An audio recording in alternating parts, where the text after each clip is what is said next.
Welcome back. Welcome back to our channel. This one just screamed in my ear, y'all. You're right. You be used to it by now. Anyways, welcome back to our channel. So today we're going to be doing a little bit of a different video. So we're going to be doing a relationship advice video. So if you're in a relationship and you need some advice, you have found the right place. We can create a series if y'all would like. Let us know how y'all would like it. Yeah, pretty much what we're gonna do is we're just gonna pull up some questions. Eventually, once we keep doing like these type of videos, we will be letting you guys ask us questions or give us topics that you guys want us to give our opinions on and stuff like that. But until we get to that point, we would just be pulling up random questions or coming up with random questions that we think that would provide interest or help to you guys. Yeah. So if you're interested in that, stick around. If not, still stick around. But if you have not already, please make sure you hit the like button. Yes. You subscribe and you hit the post notification bell so that you will be notified every single time we post a video. I promise you, you will not miss an upload if you hit the motherfucking button. Right now we have a little car session. We in the car. So a little bit of change of scenery. It's nighttime out if you didn't notice. Yeah. You wanna grab the questions?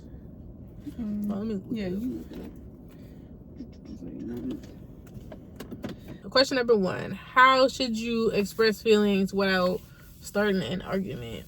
That is something that we are actively working on ourselves as well. So you can go first. Not interrupting one another. That's not the question, babe. That's not the question. It says, how should you express your feelings when something's bothering you without starting an argument? That was completely off topic. No, it's not. When someone's trying to express their feelings to you, just don't interrupt them when they're expressing their feelings. The question is, you don't make any sense. How should you go about expressing your feelings? Talk to you? Listen, babe. How should you go about expressing? Okay, you answer it so I can get an example because this ain't making no sense to me. It's the same shit. Anyways. You can stop with the extra. Okay, babe. She can work on that too. Anyways, as I can see, we're working on some things ourselves. The question is, how can you express feelings without starting an argument? My answer is, you can try when you guys are in a happy, neutral mode. Like, for example, a good time for us probably would, for that example, would be, probably, now. Where we're, just chilling, relaxing. We both, relaxed. We both not occupied doing nothing. We both ain't, actively stressed about anything. So, probably just, when both parties are in good moods. You trying to hand me something? Girl, I talk with my hands, motherfucker. You know that. Face. Your ass was like this though. It's okay. Anyways, you understand the question though? I mean, sure. Babe, yeah, I guess I do. No, I can roll my eyes too. You and this damn sure is yes or no. So sure is an answer. It means yes. In an unknowing way. Babe! Answer the fucking question. Okay. Can you repeat it?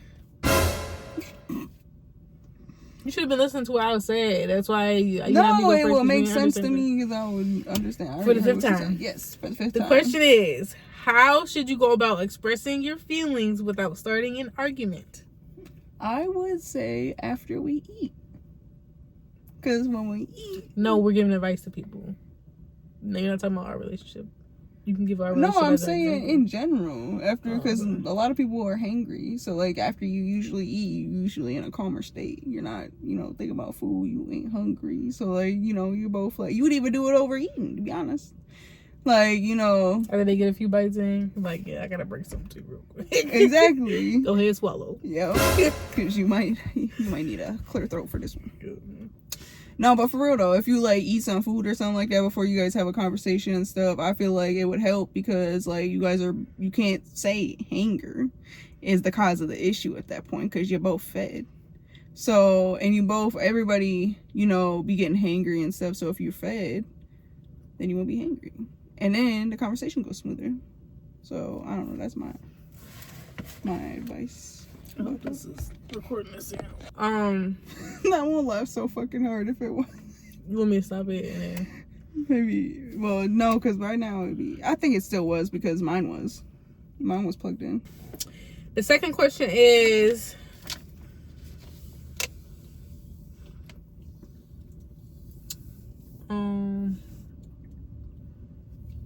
that's crazy. I can see the water going down my throat every time I swallow.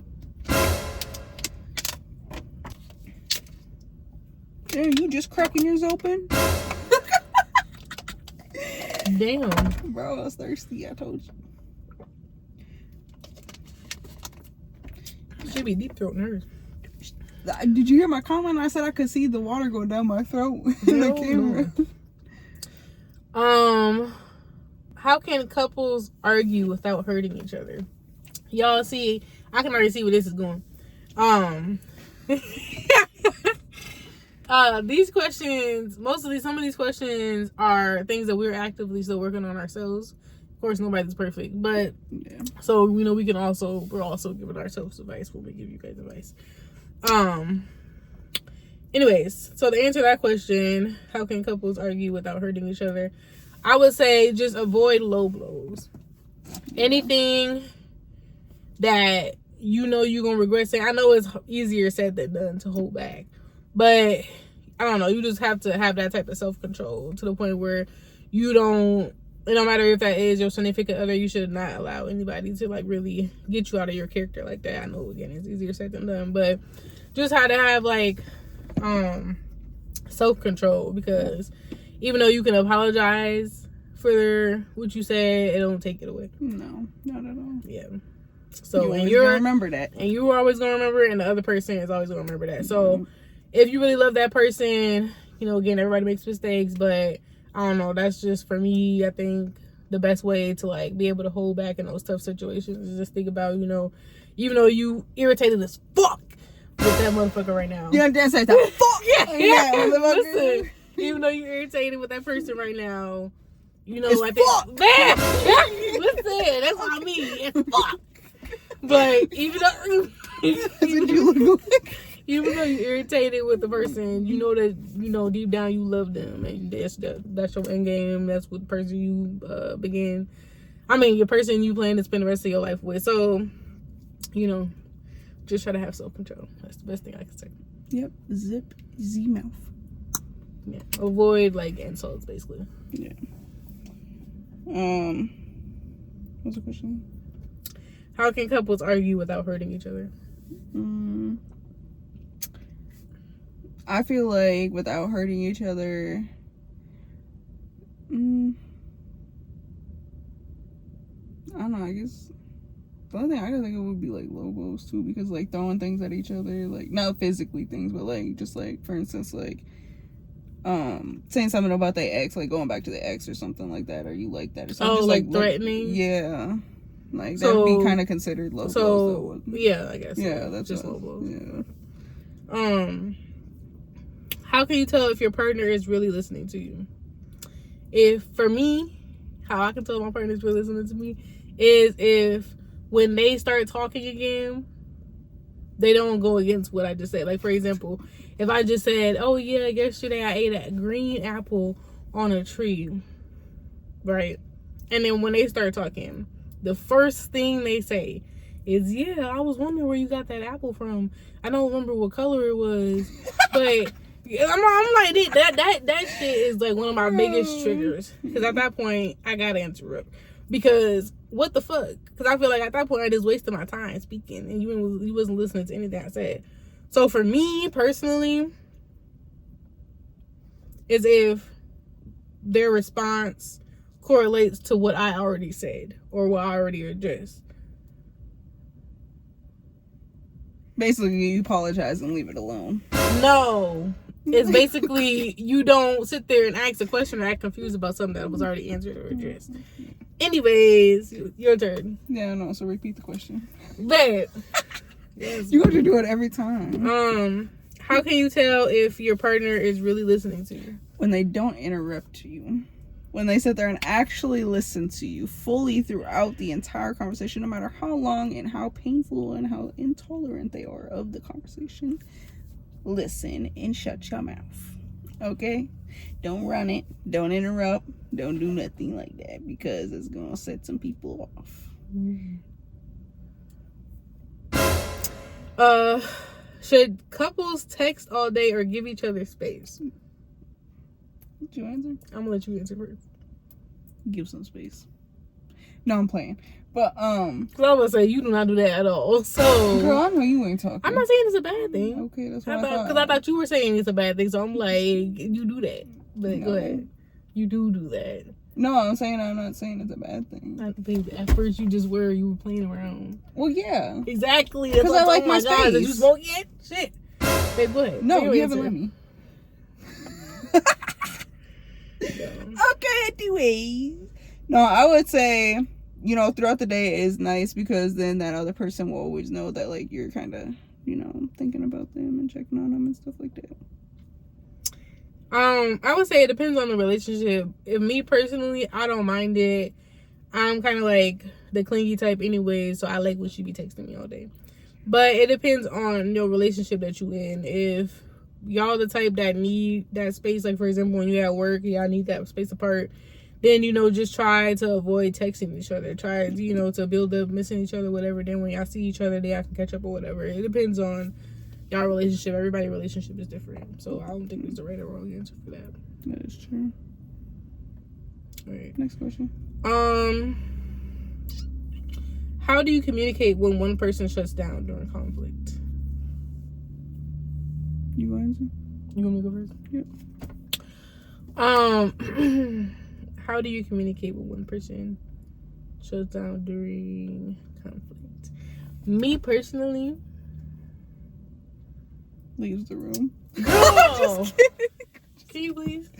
Okay, I'm just playing. What we, for our relationship, decided, and y'all should like come up with a solution for like if this issue were to arise in your relationships as well.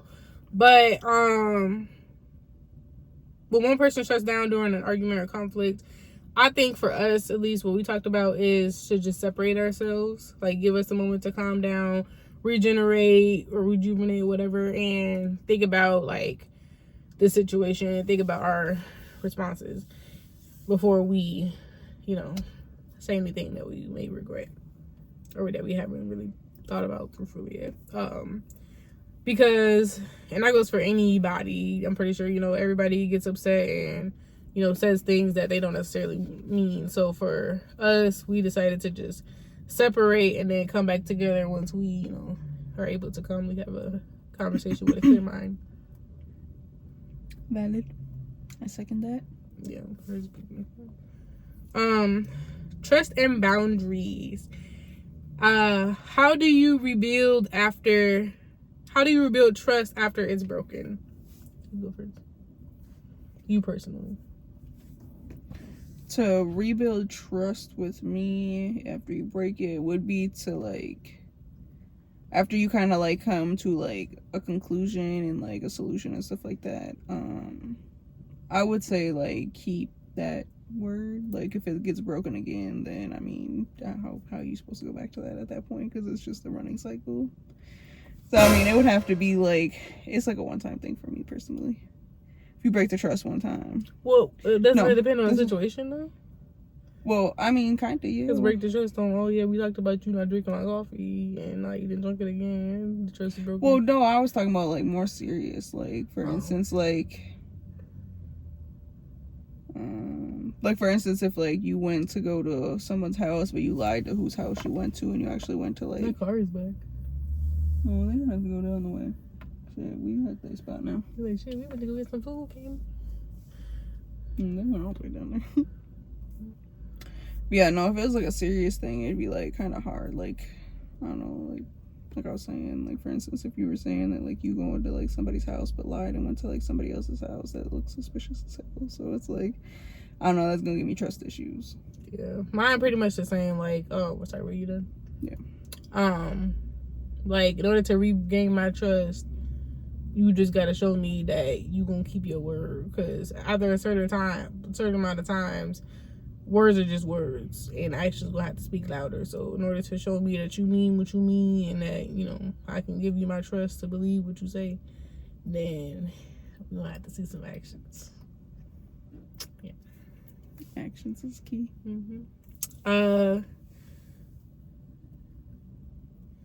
What's the line between privacy and secrecy in a relationship? That's an interesting question. Go ahead. What's the line? Like what draws the line? Like, you know, like being private and secret. So, like, for example, I would say, you never heard that term of, like, that draws the line? Never? So, I don't know how to explain that to you. Yeah, like, so, like, it's okay to have privacy, but at a certain time, at a certain point in time, it becomes secrecy when you cross a certain line. Yeah. If that makes sense. So the question is, what's the line between privacy and secrecy in a relationship? I think, for me, the example I can give is like,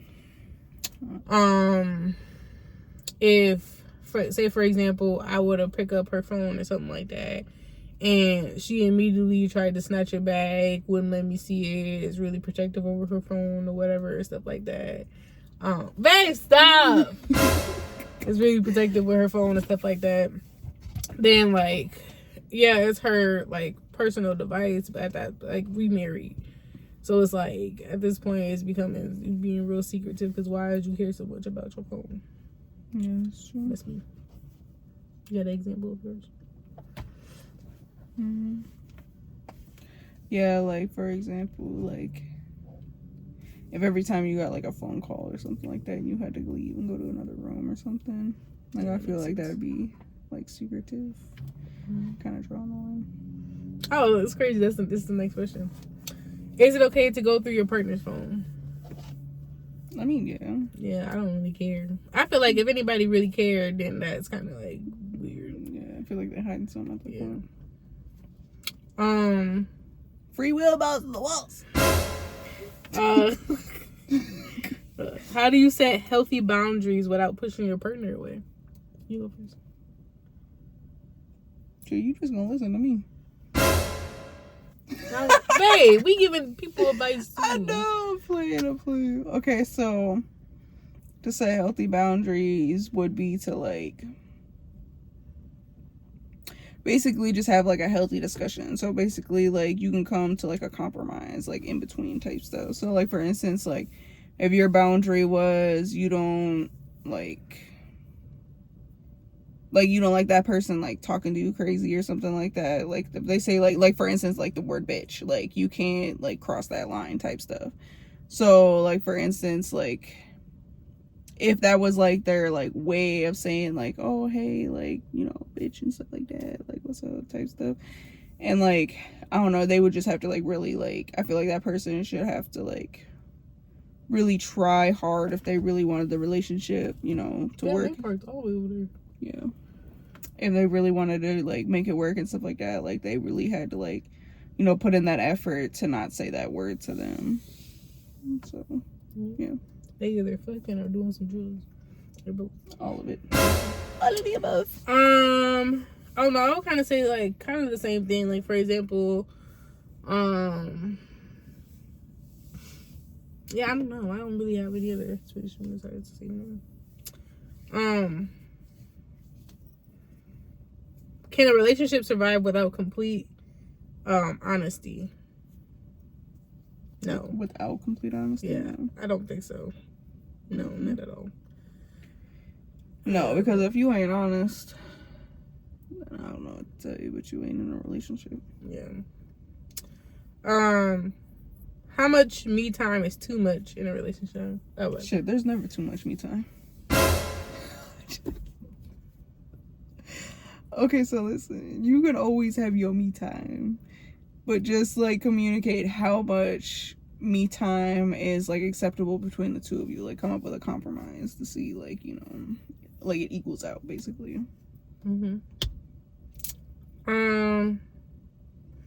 I don't know, if you like, I don't know, you don't include them, like you just always be like, for example, if you just always all day, like, it's just an example, like on your phone or something like that, you don't check in with them, you don't try to engage with them, you just always are just focused on like your phone, or like, you know, focused on anything that's not them, basically. Yeah, you just scrolled away too far. Oh, we can do like 2 more. Mm-hmm. I'll let you pick one. Damn,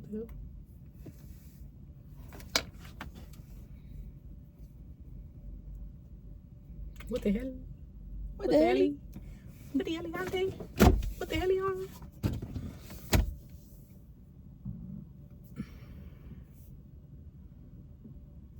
What you say? How couples can grow together instead of apart. I feel like.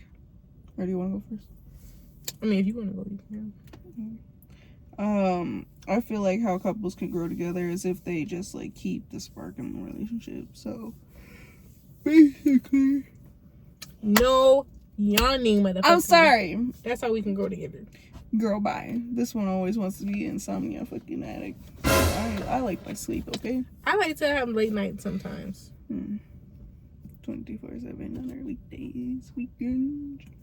Okay, anyways, to answer the question, how couples can grow together instead of apart, I think that they can grow together by keeping the spark, making sure that, just keeping the spark in the relationship, just like kind of doing little things here and there for like the other person and stuff like that without being like told or whatever.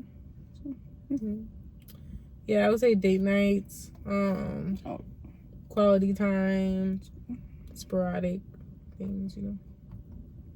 So, all right, one more. Finances and budgeting as a couple.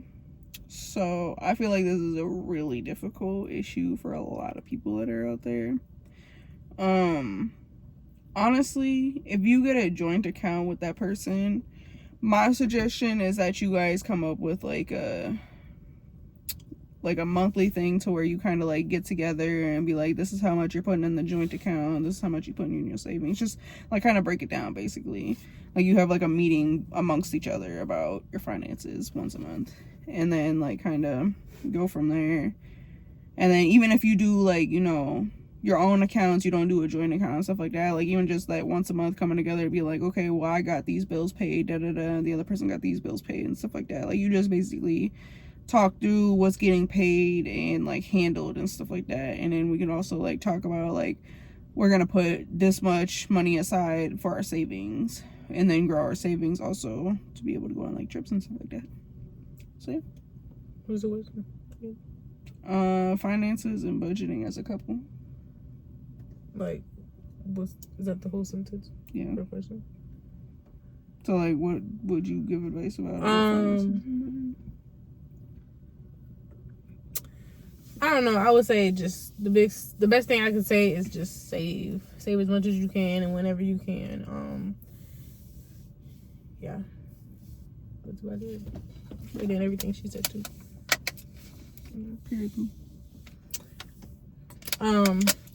If you guys enjoyed this video, please make sure you like, comment, share, and subscribe. Hit that post notification bell so that you will be notified every single time we post a video. I promise you that you will not miss an upload if you hit that button. We hope you guys enjoyed this video. Comment down below if you guys have any other questions or topics that you guys would like us to discuss in the next session for this type of video. Yeah, stay tuned, share, peace out. Fucking round 2 now, work it out.